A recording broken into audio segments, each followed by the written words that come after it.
नमस्कार। विशेष कनिष्ठ कर्मचारी चयन बोर्ड की परीक्षाओं में जो पाठ्यक्रम अपनाए जाएंगे, सहायक ग्रेड 3 स्टेनोटाइपिस्ट, स्टेनोग्राफर और डाटा एंट्री ऑपरेटर के लिए, उनका विस्तृत पाठ्यक्रम लेकर मैं इस वीडियो में हाजिर हूँ। आप देख रहे हैं ज़ीरो पीरियड। ज़ीरो पीरियड में आपको आज मैं बताऊँगा जो पाठ्यक्रम है कनिष्ठ सेवा चयन बोर्ड, विशेष कनिष्ठ कर्मचारी चयन बोर्ड बस्तर के लिए जो बनाया गया है, वो जो परीक्षा आयोजित करने वाली है इन पदों के लिए, जिसमें स्टेनोटाइपिस्ट, सहायक ग्रेड 3 स्टेनोग्राफर और डाटा एंट्री ऑपरेटर शामिल है। इसमें जो परीक्षा के पाठ्यक्रम है उसमें सबसे पहला भाग जो है वो सामान्य अध्ययन का है। आइए सबसे पहले हम बात कर लेते हैं सामान्य अध्ययन की। सामान्य अध्ययन में क्या क्या पाठ्यक्रम के अंदर आ रहा है वो समझ लेते हैं। सामान्य अध्ययन का जो पहला हिस्सा है वो भारत के नाम पर है, मतलब भारत का इतिहास एवं उसके स्वतंत्रता आंदोलन, हमारा जो फ्रीडम मूवमेंट है उस पर, और इंडिया की हिस्ट्री पर। दूसरा जो हिस्सा है वो भारत की भौतिक, सामाजिक एवं आर्थिक भूगोल पर है, यानी ज्योग्राफिकल जो पोर्शन होगा वो सेकेंड पॉइंट पे दिया है। थर्ड पॉइंट पे भारत का संविधान एवं राज्य व्यवस्था, कॉन्स्टिट्यूशन और जो हमारा डेमोक्रेटिक सिस्टम है उसके बारे में प्रश्न पूछे जा सकते हैं। चौथा जो पॉइंट है वो भारत की अर्थव्यवस्था पर आधारित है, जो इकोनॉमिक पोजीशन है, इकोनॉमिक पॉलिसी है, उस पर आधारित होंगे। पांचवा जो हिस्सा है वो सामान्य विज्ञान एवं प्रौद्योगिकी, मतलब आईटी और साइंस, ये दोनों इंक्लूडेड हैं इसमें पांचवें पॉइंट में। छठवां जो पॉइंट है वो भारतीय दर्शन, यानी कि फिलॉसफी, आर्ट, कल्चर और लिटरेचर, साहित्य, कला और संस्कृति के साथ साथ भारतीय दर्शन। सातवां जो पॉइंट है वो समसामयिक घटनाएं, यानी कि करंट अफेयर्स एवं खेल, तो इसमें करंट अफेयर्स आ जाएगा, स्पोर्ट्स आ जाएगा, ये हिस्सा आपका हो जाएगा। फिर लास्ट वाला जो हिस्सा है वो इन्वायरमेंट का है, इन्वायरमेंट का है। और इस तरह से अगर पूरे पहले भाग की व्याख्या करें तो पहला भाग पूरा का पूरा भारत यानी कि इंडिया पर आधारित है, इंडिया बेस्ड सिलेबस है ये। और इसमें आपको जो पूरा सामान्य अध्ययन है वो 20 प्रश्न का होगा, 20 प्रश्न के 20 अंक होंगे। और इसी में दूसरा भाग जो आगे जोड़ता है वो है आपके छत्तीसगढ़ पर। पहला भाग पूरा भारत पर है, दूसरा भाग छत्तीसगढ़ पर है। छत्तीसगढ़ का सामान्य ज्ञान, जिसमें छत्तीसगढ़ का इतिहास, स्वतंत्रता आंदोलन में छत्तीसगढ़ का योगदान, फिर छत्तीसगढ़ का भूगोल, जलवायु, भौतिक दशाएं, जनगणना, पुरातात्विक एवं पर्यटन केंद्र। तीसरी बिंदु में छत्तीसगढ़ के आर्ट, कल्चर, लिटरेचर और जनौला, मुहावरे, हाना एवं लोकोक्तियां, इन पर आधारित बात कही गई है। चौथे पॉइंट में हमारी जो ट्राइब्स हैं, जनजातियां हैं, विशेष परंपराएं, जो ट्रेडिशंस हैं छत्तीसगढ़ के, तीज त्यौहार हैं, उन पर प्रश्न बन सकते हैं। पांचवा जो बिंदु है वो छत्तीसगढ़ की इकोनॉमी पर, फॉरेस्ट पर और एग्रीकल्चर पर, ये 3 पॉइंट इस पे बताए गए हैं। छठवां हमारा जो छत्तीसगढ़ का एडमिनिस्ट्रेटिव स्ट्रक्चर है उस पर है, लोकल एडमिनिस्ट्रेशन पर है और पंचायती राज्य पर है। सातवां में इंडस्ट्री है, एनर्जी है, वाटर है और मिनरल्स हैं, उद्योग, ऊर्जा, जल एवं खनिज संसाधन, ये तीनों चारों तरह की चीज़ें आती हैं। और आखिरी जो बिंदु है वो ठीक उसी तरह से है जैसे कि आपके भारत के हिस्से में था, मतलब करंट अफेयर, समसामयिक घटनाएं।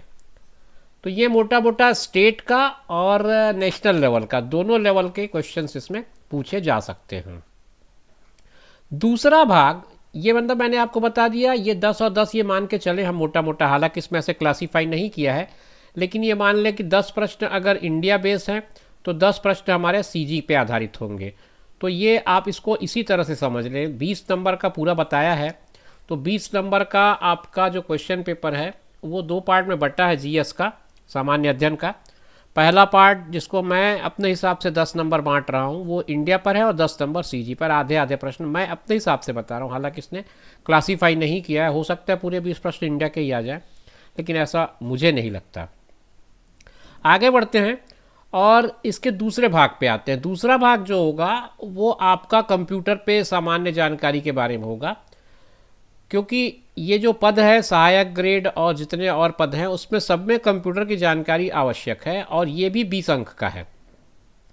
अब इसमें कंप्यूटर को क्या क्या पढ़ना है वो समझ लें। कंप्यूटर का उपयोग कहाँ कहाँ किस किस के लिए किया जाता है, इसकी एक सामान्य जानकारी। तो मैं ये आपको सजेस्ट करूँगा इसके उपयोग के साथ साथ इसकी हिस्ट्री भी थोड़ी सी पढ़ लें आप, तो आपके लिए अच्छा रहेगा।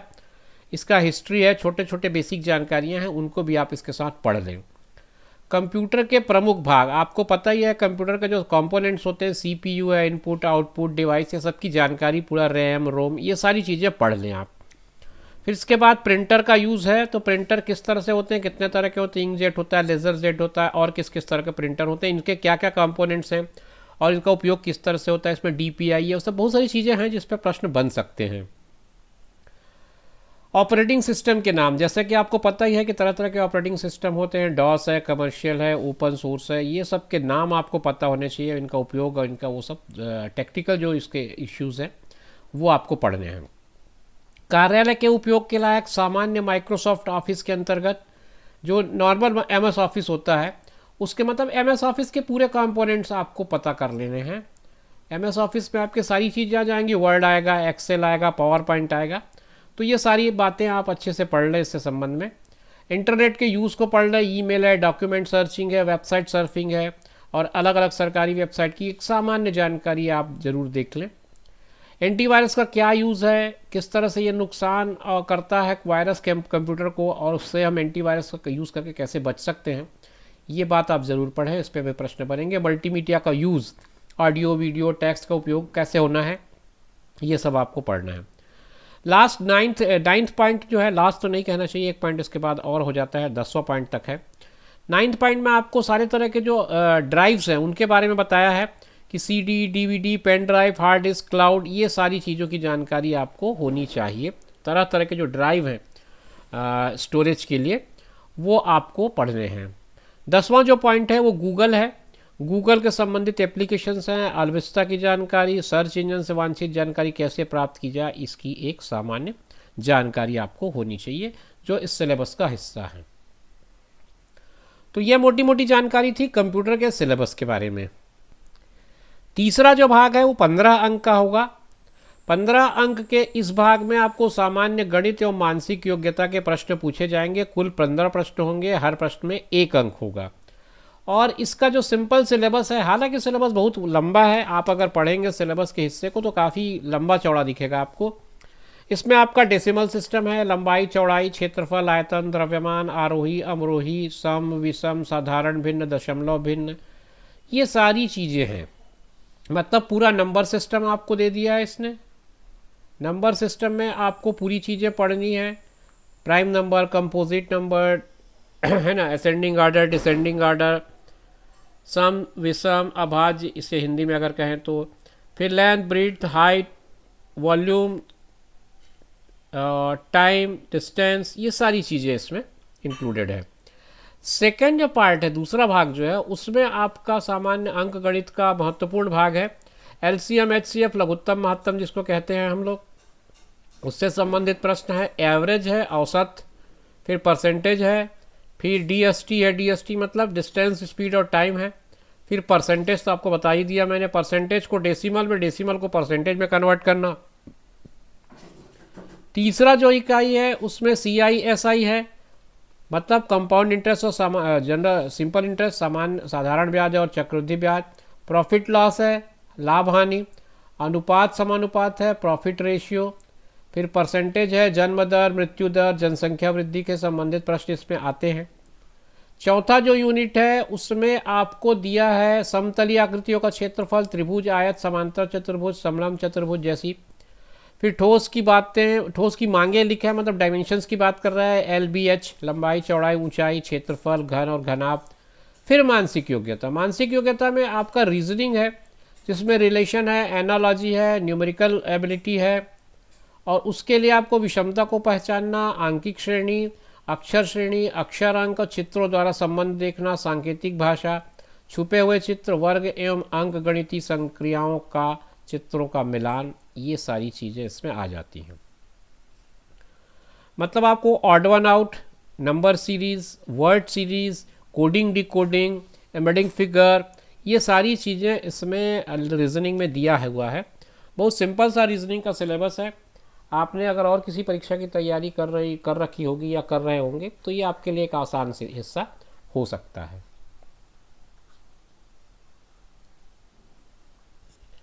चौथा और पांचवा भाग जो 15 अंक का है, उसमें आपको दोनों भाषाओं के बारे में दिया है। पहला जो चौथा हिस्सा है वो आपको सामान्य हिंदी का है, 15 अंक के 15 प्रश्न बता रहा है इसमें। स्वर, व्यंजन, वर्तनी, लिंग, वचन, काल, संज्ञा, सर्वनाम, विशेषण, क्रिया का व्यावहारिक उपयोग, समास रचना एवं प्रकार, संधि, स्वर, व्यंजन, विसर्ग संधि, व्याकरण शुद्धियाँ अशुद्धियाँ, तत्सब तद्भव, देशज विदेशी, फिर पर्यायवाची, विपरीतार्थी, समानार्थी, अनेकार्थी, अनेक शब्दों के एक शब्द, मुहावरे, लोकोक्तियाँ। मतलब ये 10वीं के स्तर का अगर हिंदी का आपने व्याकरण पढ़ा है तो मोटा मोटा इसमें सारा बात जो है वो आ जाता है। अगर 10वीं के स्तर का आपने हिंदी का व्याकरण ठीक ढंग से पढ़ा है और अगर ठीक ठाक पढ़ा होगा तो ये मुझे नहीं लगता आपको कोई दिक्कत देगा।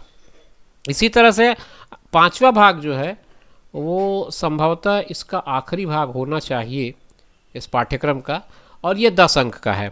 इस 10 अंक में आपको इंग्लिश ग्रामर में वही चीज़ें हैं, नंबर है, जेंडर है, आर्टिकल है, प्रोनाउन है, एडजेक्टिव है, वर्ब है, कंजंक्शंस हैं, प्रीपोजिशंस हैं, ये सारी चीज़ें वही 10th 12th लेवल की। 10th लेवल का अगर आप ग्रामर इसमें प्रिपेयर कर लेते हैं तो दिक्कत नहीं होनी चाहिए। यूनिट 2 वोकैबुलरी का है जिसमें synonyms, antonyms, one word, spellings, ये सारी चीज़ें हैं। तो अगर आप इस तरह से हिंदी और अंग्रेजी को 10वीं स्तर का भी तैयारी करते हैं तो मुझे नहीं लगता कि इस पर और कोई आपको विशेष समस्या आएगी। एक हिस्सा अभी बाकी है और इसमें 20 अंक और हैं आपके, जिसमें आपको स्थानीय परिवेश के बारे में जानकारी लेनी है। 20 अंक के 20 प्रश्न होंगे।